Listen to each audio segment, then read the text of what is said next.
بسم اللہ الرحمن الرحیم الحمد للہ رب العالمین والعاقبۃ للمتقین والصلاة والسلام علی سید الانبیاء والمرسلین اما بعد فاعوذ باللہ من الشیطان الرجیم بسم اللہ الرحمن الرحیم وما قتلوه یقینا بل رفعہ اللہ الیہ وقان اللہ عزیزا حکیما صدق اللہ العظیم وصدق رسولہ النبی الکریم ونحن علی ذلک لمن الشاہدین والشاکرین۔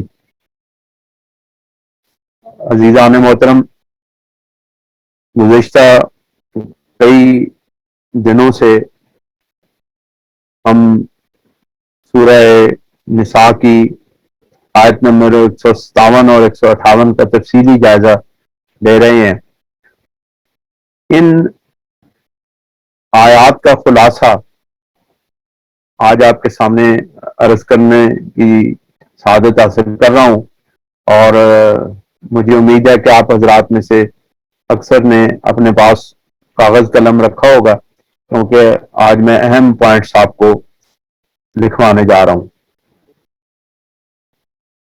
یہاں پر اس آیت کا آخری حصہ اللہ تعالیٰ اس میں پھر فرماتے ہیں، یعنی کہ پہلے کہا کہ وما قتلوہ وما صلبوہ، پھر ان کے شکوک و شبہات کا اظہار کرنے کے بعد، ان کا بیان کرنے کے بعد، پھر اللہ کریم نے مزید تاکید کے لیے ارشاد فرمایا وما قتلوہ یقیناً، کہ انہوں نے یعنی یہودیوں نے حضرت مسیح عیسیٰ ابن مریم علیہ السلام کو یقیناً قتل نہیں کیا، یعنی کہ وہ تو شکوک و شبہات میں پڑے ہوئی ہیں، وہ تو سارے اس معاملے کے اندر مشتبہ معاملے کے اندر پڑے ہوئی ہیں، کہ بعض کہتے ہیں کہ ہم نے ان کو شہید کر دیا، بعض کہتے ہیں ہم نے ان کو شہید نہیں کیا، لیکن اللہ رب العزت کہتے ہیں کہ وما قتلوہ یقیناً، اور انہوں نے بالیقین، یعنی کسی شک و شبے کی اب گنجائش ہی باقی نہیں ہے، کوئی ذہن دوسری طرف جا ہی نہیں سکتا ہے کہ اب اللہ رب العزت نے یقینی طور پر ان کو نہ قتل کرنے کا فیصلہ سنا دیا ہے، کہ یہ بات یعنی ہر شک و شبہ سے بالاتر ہے، ہر مشتبہ بات سے بالکل بالاتر ہے کہ ان کو قتل کیا گیا ہے۔ بل رفعہ اللہ الیہ، بلکہ اللہ رب العزت نے ان کو اپنی طرف بلند کر لیا ہے، اٹھا لیا ہے۔ وقان اللہ عزیزا حکیما، اور بے شک اللہ رب العزت اور اللہ تعالی غالب حکمت والا ہے۔ اب ان آیات کے اوپر غور کرتے ہوئے ہم نے 3 پوائنٹس کے اوپر غور و فکر کیا، اور ہم نے 3 الفاظ قرآن مجید کے ان کو سمجھا، اور ان کو سمجھنے کی سخت ضرورت بھی ہے، کیونکہ یہ بات یاد رکھیں کہ یہاں پر 3 الفاظ استعمال ہوئے ہیں: قتل کرنا، قتل، صلب اور رفع۔ یہ 3 الفاظ اللہ رب العزت نے استعمال کیے، یعنی کہ ان کا قتل کرنے کا بھی اللہ رب العزت نے نفی کی، ان کے سلیب دینے کی بھی نفی کی، بلکہ اللہ رب العزت نے جو اثبات کیا وہ حضرت عیسیٰ علیہ السلام کے رفع کا اثبات ہے۔ یہ بات بڑے سمجھنے کی ہے۔ اب دیکھیں، قتل جو ہے اس کا معنی لغوی اعتبار سے، قتل کا لغوی معنی یہ ہے کہ یہ جو شاہ رگ ہے، یہ گلا، اس کو کاٹ دینے کا نام قتل کرنا ہے۔ قتل کے جو عربی زبان کے لغوی معنی ہے وہ یہ ہے کہ قتل کرنے کا مطلب یہ ہے کہ یہاں پہ شاہ رگ کو کاٹ دیا جائے۔ اب جو لوگ کہتے ہیں، یعنی کہ مرزائی کہتے ہیں کہ اللہ رب العزت نے ان کو قتل نہیں کیا، یعنی کہ یہودیوں نے ان کو قتل نہیں کیا، تو وہ کہتے ہیں کہ نہیں، ان کے جسم کو قتل کیا ہے، ان کی روح کو قتل نہیں کیا۔ حالانکہ روح کسی کی بھی قتل نہیں ہوتی، خواہ وہ مسلمان ہو، خواہ وہ کافر ہو، خواہ وہ ولی اللہ ہو، خواہ وہ نبی اللہ ہو، کسی کی بھی روح جو ہے وہ قتل نہیں ہوتی، روح کو موت نہیں آتی، یہ میں پہلے بھی عرض کر چکا ہوں۔ تو یعنی کہ ایک ایسا فعل ہے، قتلہ ایک ایسا فعل ہے جو شاہ رگ کے کاٹنے کے ساتھ منسلک ہے، اور یعنی کہ شاہ رگ کے کاٹنے کے ساتھ انسان قتل ہو جاتا ہے، مر جاتا ہے، اس کی موت واقع ہو جاتی ہے۔ یعنی ایسا فعل جو شاہ رگ کے کاٹنے کی وجہ سے موت پر منتج ہو، اس کو قتل کہتے ہیں۔ یہ معنی سمجھنے کی بڑی اشد ضرورت ہے۔ دوسرا جو چیز ہے وہ ہے سلب کرنا، سلیب دینا۔ وما سلبو ہو، اور انہوں نے حضرت عیسیٰ علیہ السلام کو سلیب بھی نہیں۔ سلیب کا مطلب ہے سلب الجسم، سلب الجسم، سلب یسلب سلبن فذاک مسلوب، یہ عربی، قتل یقتل قتلا فذاک مقتول، سلب یسلب سلبن فذاک مسلوب۔ سلب کا مطلب ہے سلب الجسم۔ اس کا جو عربی زبان کے اندر جو ترجمہ کیا گیا ہے یا اس کی تفسیر بیان کیا وہ یہ ہے علقہ ممدود الیدین، علقہ ممدود الیدین، یعنی اس کے دونوں ہاتھوں کو اوپر کی جانب کر کے باندھ دینا، ایسے کر کے باندھ دینا، مشدود الرجلین، اور پاؤں کو سخت طریقے سے باندھ دینا۔ علقہ ممدود الیدین مشدود الرجلین قتلا او تعذیبا، یعنی کہ قتل کے لیے ہاتھوں کو اوپر کر کے سخت باندھ دینا اور پاؤں کو شدید طریقے سے باندھ دینے کا، قتل کرنے کے لیے یا عذاب دینے کے لیے، اس کو سلیب دینا کہتے ہیں۔ سلب الجسم، یعنی کسی جسم کو سلیب دینے کا مقصد یہ مطلب یہ ہے کہ اس کو قتل کرنے کے لیے کسی لکڑی کے ساتھ یا کسی دیوار کے ساتھ اس کے ہاتھ کو باندھ دیا جائے اوپر کی طرف، اور اس کے پاؤں کو سختی کے ساتھ باندھ دیا جائے، اس کو کہتے ہیں سلیب دینا۔ اور جبکہ اس کا لفظی معنی ہے پاؤں سے لے کر کے کھینچ کے سر تک لے کر آنا، یہ اس کا اصل معنی ہے، یعنی پاؤں سے کسی چیز کو کھینچ کے سر تک کے لے کر آنا، اس کو سلیب دینا کہتے ہیں۔ یعنی اس کا جو معنوی ہے مطلب ہے وہ یہ ہے کہ سلیب کا مطلب یہ ہے کہ روح کو پاؤں کی طرف سے کھینچ کر کے سر تک لے کر آنا اور اس کو جسم کو اس سے روح کو جدا کر دینا، اس کا مطلب ہے سلیب دینا۔ یعنی ان دونوں کا مطلب جو ہے وہ قتل کرنا ہے، یعنی جان کو مار دینا ہے، جسم کو روح سے جدا کر دینا ہے۔ اب یہ ان دونوں طریقوں کے قتل کی یعنی موت کی اللہ تعالیٰ نے نفی کی ہے۔ اب یہاں پر جو مرزائی ہیں وہ یہ اعتراض اٹھاتے ہیں، یا مرزائی جو ہیں وہ اس کا جواب یہ دیتے ہیں یا اس کے اوپر یہ اعتراض وارد کرتے ہیں کہ یہاں پر اللہ رب العزت نے قتل کی اور سلیب دینے کی نفی کی ہے، موت کی نفی نہیں کی۔ حالانکہ یعنی یہ صرف اور صرف دھوکہ دینے والی بات ہے۔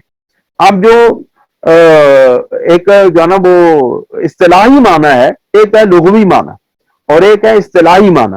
اصطلاحی معنوں کے اعتبار سے قتل کرنا بھی جسم کو روح سے الگ کرنا ہے، سلیب دینا بھی جسم کو الگ کرنا ہے، اور ان دونوں کا مطلب موت ہے۔ جب اللہ تعالیٰ ان دونوں طریقوں سے موت کی نفی کر رہا ہے تو اس کا یہ مطلب ہے کہ اللہ تعالیٰ ہر طریقے سے موت کی نفی کر رہا ہے۔ یہ وہ لوگ جو ہیں یہ دجل کرتے ہیں، فریب کرتے ہیں اور لوگوں کو دھوکہ دیتے ہیں، اس کی وجہ یہ ہوتی ہے کہ ہمارے لوگوں کو علم نہیں ہوتا، اور اس کی وجہ سے وہ لوگ ان کے دھوکے میں آ جاتے ہیں۔ وہ کہتے ہیں ہاں جی یہاں تو صرف قتل کی اور سلیب دینے کی نفی ہے، جبکہ سلیب پر چڑھانے کی نفی ہے، جبکہ یہاں پر اللہ تعالیٰ نے موت کی نفی نہیں کی۔ حالانکہ بیوقوفوں، قتل کرنا بھی تو موت ہے، اس موت کی نفی ہو رہی ہے، سلیب دینا بھی تو موت ہے، اس موت کی نفی ہو رہی ہے۔ اب دیکھیں، اب ایک اور بات یہاں پہ حرف بل ہے، یہ بھی سمجھنے کی ضرورت ہے۔ وما قتلوہ یقیناً بل، بل کا مطلب ہوتا ہے بٹ، کہ وہ یہاں آیا لیکن وہ مثلا کہ محمد عرفان یہاں پر آیا لیکن محمد شفیق نہیں آیا، تو اس کا یہ مطلب ہے کہ یا یہ کہیں کہ محمد عرفان نہیں آیا لیکن محمد شفیق آیا. ٹھیک ہے, اس کا یہ مطلب ہوتا ہے کہ جو بل ہے یہ پہلے جملے کے پہلے اسی کی نفی کرتا ہے اور جملے کے اپنے مابعد کے جملے کی کے اثبات کرتا ہے اور اس کی تائید کرتا ہے. یہ بہت نازک معاملہ ہے, اس کو سمجھنے کی ضرورت. جو بندہ اس کو سمجھ گیا وہ یہ سمجھیں کہ وہ مرزائیوں کے داؤ میں نہیں آیا بلکہ اس نے مرزائیوں کے منہ پہ تھپڑ مارا.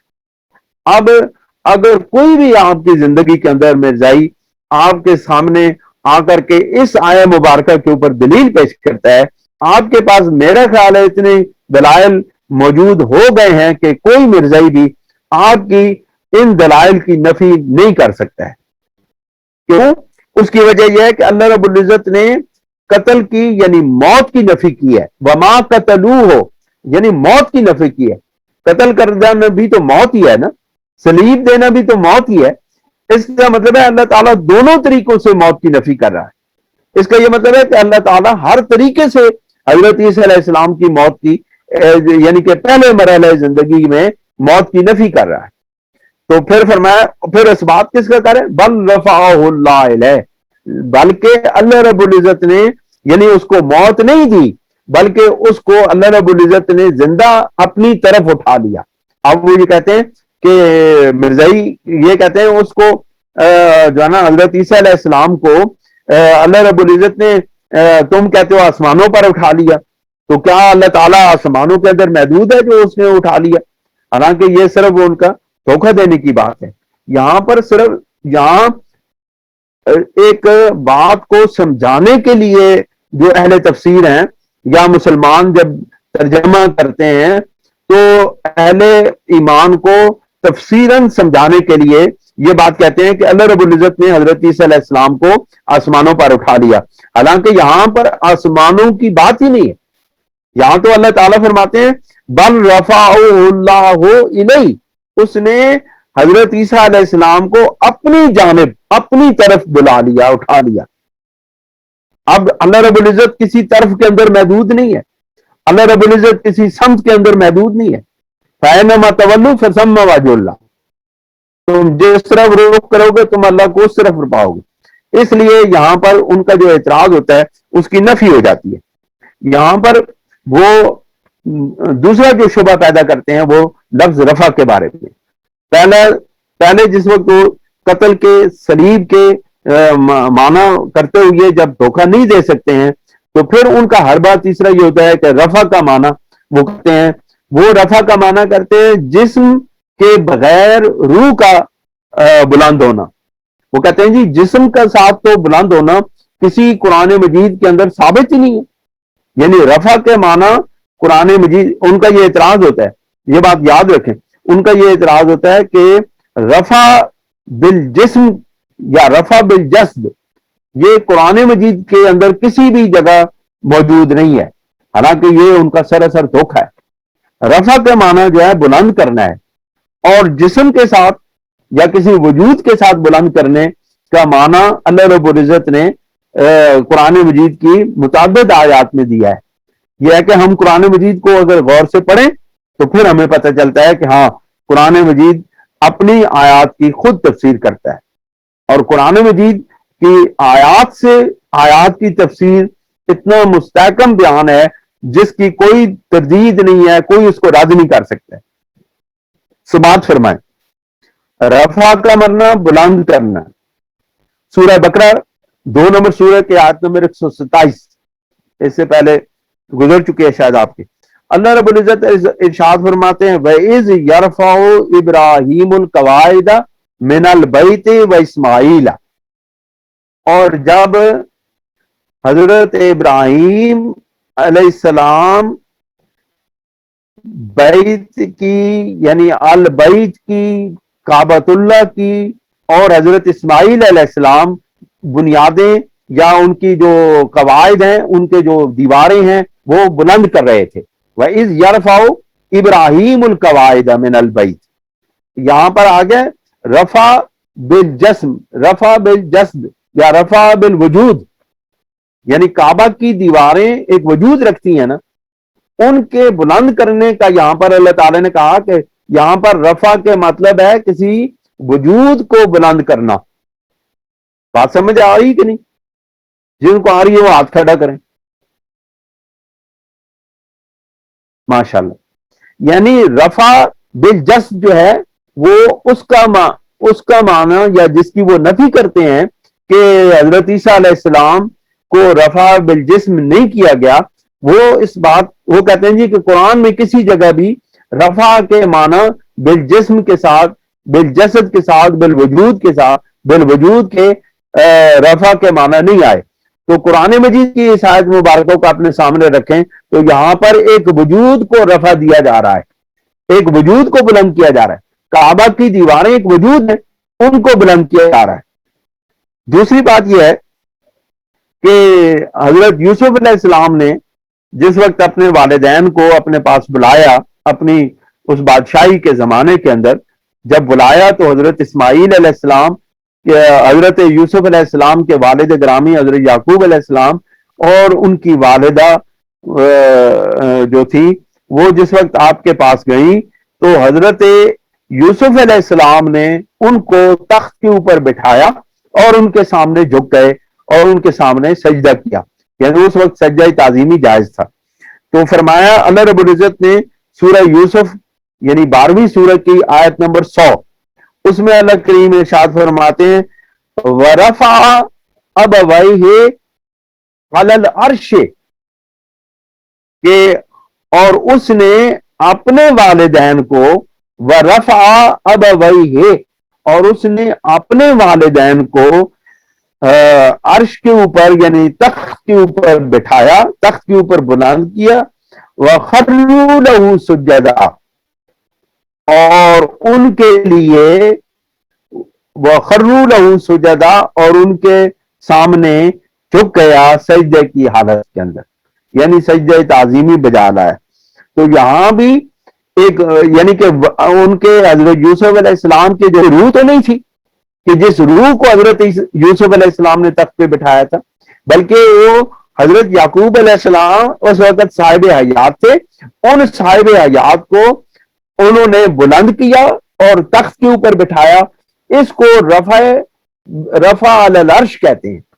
اللہ رب العزت نے اس کو رفع علی العرش قرار دیا. تو اس کا یہ مطلب ہے کہ یہاں اس آیت کے اندر وجود کے ساتھ رفع ثابت ہو گیا.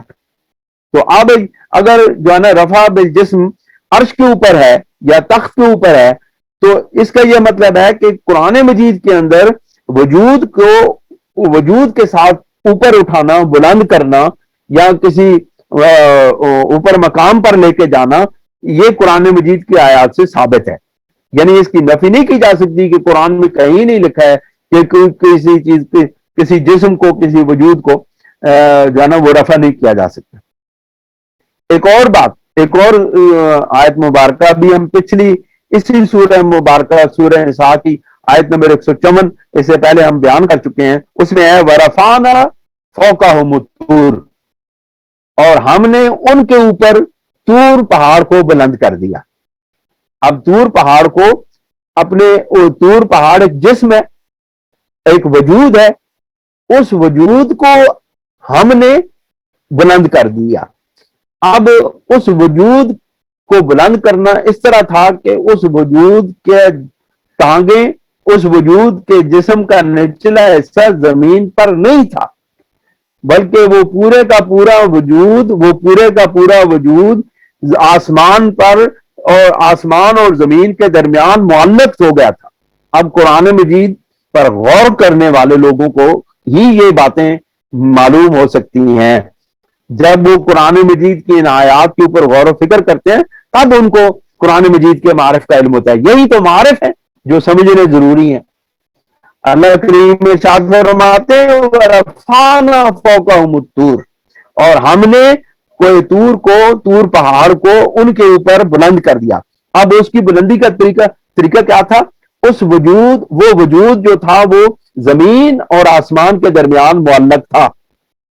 اس کا یہ مطلب ہے کہ کوئی وجود جو ہے وہ اس کا زمین سے تعلق منقطع ہونے کے بعد بھی اس کی رفع ہو سکتا ہے، اس کو بلند کیا جا سکتا ہے، اس کا زمین کے ساتھ تعلق ختم ہونے کے بعد بھی اس کا رفع ہوتا ہے اور اس کو بلندی نصیب ہو سکتی ہے۔ رفع اللہ علیہ، اللہ رب العزت نے ان کو اپنی طرف بلند کر لیا۔ اپنی طرف بلند کرنے کا معنی قرآن مجید سے ہمیں معلوم ہوا، سورہ معارج ہے 70ویں سورت اور آیت نمبر 4، اللہ کریم ارشاد فرماتے ہیں تعرج الملائکۃ والروح الیہ، یعنی ملائکہ اور روح یعنی حضرت جبرائیل علیہ السلام اس کی طرف عروج کرتے ہیں، اس کی طرف رفع کرتے ہیں، اس کی طرف چڑھتے ہیں یا اس کی طرف بلند ہوتے ہیں۔ آپ دیکھیں ملائکہ بھی ایک وجود ہے، ہمیں نظر نہیں آتا تو یہ ہمارا قصور ہے، لیکن یہ کہ وہ سب کو نظر نہیں آتا، تمام انسانیت کو نظر نہیں آتا، یہ بھی بات بھی غلط ہے، کیونکہ فرشتے انبیاء کو نظر آتے ہیں، اور بعض اولیاء اللہ بھی اس مقام اور مرتبے پر فائز ہوتے ہیں کہ ان کو فرشتوں کا دیدار ہوتا ہے، فرشتے ان کو نظر آتے ہیں۔ حضرت جبرائیل علیہ السلام اگر ظاہری طور پر سامنے نہیں آتے تھے، لیکن ان کے آنے کو حضور نبی کریم صلی اللہ علیہ وسلم اپنی آنکھوں سے دیکھ لیا کرتے تھے، اور قرآن مجید میں ایک دو ایسے مثلا کہ سورہ نجم کے اندر اللہ رب العزت نے حضرت جبرائیل علیہ السلام کو اپنی اصل صورتحال اصل صورت کے اندر دیکھنے کا پورا واقعہ بیان کیا ہے۔ تو اس کا یہ مطلب ہے کہ ملائکہ بھی ایک وجود رکھتے ہیں، وہ اگرچہ وجود غیر مرئی ہے لیکن وجود تو ہے۔ جبرائیل امین بھی ایک وجود رکھتے ہیں، اگرچہ وہ وجود ہماری آنکھیں نہیں دیکھ سکتی ہیں، لیکن وجود تو ہے، ان کے وجود سے کوئی انکار تو نہیں کر سکتا۔ کیا آج تک کسی نے کیا ہے؟ میرے تو علم میں نہیں ہے کہ کسی نے فرشتوں کے وجود کا انکار کیا ہو سوائے سر سید احمد خان کے، کسی نے جبرائیل امین کا انکار کیا ہو سوائے جانا آج کل کے جو بڑے بڑے مثلا کہ یہ غامدی صاحب جیسے لوگ ہیں، یہ فرشتوں کے انکاری لوگ ہیں، فرشتوں کے وجود کے انکاری لوگ ہیں۔ اور یاد رکھیں پھر اللہ تعالیٰ ان کے وجود کو جب اپنی طرف عروج کرنے کا بیان فرماتا ہے، نص قرآنی سے ثابت ہے کہ تعرج الملائکۃ والروح الیہ فی یوم کان مقدارہ 50,000 سنۃ، کہ اس کے دو معنی ہیں کہ ملائکہ اور جبرائیل امین اس کی طرف عروج کرتے ہیں ایک دن کے اندر جس کی مقدار ہماری دنیا کی مقدار کے 50,000 سال کے برابر ہے۔ 50,000 سال کا ایک دن ہو، اس ایک دن کی جتنی مسافت ہے اس کے مسافت کے اندر یہ جو فرشتے ہیں یہ اللہ رب العزت کی طرف تعرج الملائکۃ والروح الیہ، اب یہاں کیا ہے؟ تعرج الیہ، وہ فرشتے اور روح جو ہے اس کی طرف عروج کرتے ہیں۔ اب یہاں کیا ہے؟ بل رفعہ اللہ الیہ، اور بلکہ اس کو اللہ رب العزت نے اپنی جانب بلند کر لیا۔ تو دوستوں اور بزرگوں، جن دوستوں نے ان معنی کو سمجھ لیا تو ان معنی کے جو اصل حقیقت ہے یا جو قرآن کے ساتھ جو اس کی تفصیل ہے وہ اس نے ان کو سمجھ لیا، تفسیر کو سمجھ لیا، دنیا کی کوئی طاقت اس کو گمراہ نہیں کر سکتی ہے۔ لہذا برائے مہربانی ان الفاظ کے اوپر غور کریں، ان کو اپنے پاس نوٹ کریں، اور ان آیات کو جو میں نے آپ کو بیان کی ہیں ان کو ایک مرتبہ پھر قرآن مجید کو کھول کے ان کے اندر دیکھیں، ان کا مطالب کو سنیں، اور یا ان کو سمجھنے کی کوشش کریں یا ان کو پڑھیں، اس کا ترجمہ پڑھیں، آپ کو ایک ایک بات سمجھ آ جائے گی۔ اللہ تعالی ہمیں عمل کی توفیق عطا فرمائے۔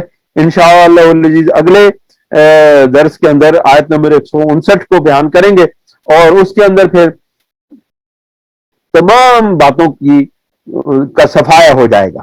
اس اگلی آیت کے اندر تمام باتوں کا صفایا ہو جائے گا، اور اس اگلی آیت کے اندر پھر ہم حضرت عیسیٰ علیہ السلام کے نزول کو بیان کریں گے، اور انشاءاللہ العزیز جتنے بھی مرزائیوں کے اس حوالے سے شبہات ہیں، یعنی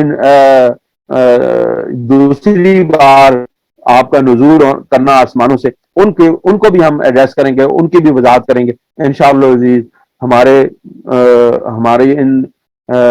ہمارے اس درس سے امید ہے کہ اللہ تعالی ہدایت کے راستے کھولے گا اور ہمارے یقین میں اضافہ فرمائے گا، ہمارے عقائد کو مضبوط کرے گا۔ اصل میں ہمارا مقصد یہ ہے کہ ہمارے نوجوانوں کے عقیدوں کو اس طرح مضبوط کر دیا جائے کہ دنیا کی کوئی طاقت، دنیا کے کوئی بھی چیز ان کو گمراہی کے راستے پر نہ چلا سکے۔ اللہ تعالی ہمیں عمل کی توفیق عطا فرمائے۔ وآخر دعوانا ان الحمد للہ رب العالمین۔